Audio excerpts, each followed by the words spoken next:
বিশ্ব ক্রিকেটের সব রকম আপডেট পাওয়ার জন্য আমাদের চ্যানেলটিকে আজই সাবস্ক্রাইব করে রাখুন। ম্যাচের পর রোহিতের মুখে শোনা গেল অশ্বিন, ঋষভ, গিল ও জাদেজার প্রশংসা। তিনি জানালেন ধৈর্য ধরার ফল তিনি পেয়েছেন। বিশেষ করে সামনের ম্যাচগুলির দিকে তাকালে এই ফলটা আমাদের জন্য খুবই ইতিবাচক ছিল। অনেকদিন পর আমরা টেস্ট খেললাম, সবাই ফর্মে রয়েছে, এটা ভালো লক্ষণ। আমরা দল হিসাবে পারফর্ম করতে সবসময়ই চাই। প্রথম টেস্টে জয় নিয়ে রোহিত বললেন, প্রথম ইনিংসে এগিয়ে থাকায় অনেক সুবিধা পেয়েছি। কঠিন সময় কাটিয়ে ঋষভ পন্ত দুর্দান্ত খেলেছে, নিজেকে যেভাবে তৈরি করেছে সেটা অনবদ্য। আইপিএলেও ভালো খেলেছে, টি-20 বিশ্বকাপেও ভালো খেলেছে, তারপর টেস্ট ক্রিকেটেও এমন পারফরমেন্স।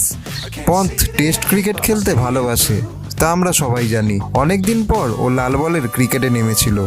আমরা চেয়েছিলাম ওকে যথেষ্ট সময় দিতে পিচের সাথে মানিয়ে নেওয়ার জন্য। ব্যাট হাতে ও কেমন সেটা আমরা সকলেই জানি। দালীপ ট্রফিতেও ও রান করেছিল, তবে দেশের হয়ে টেস্ট খেলাটা একদমই আলাদা ব্যাপার।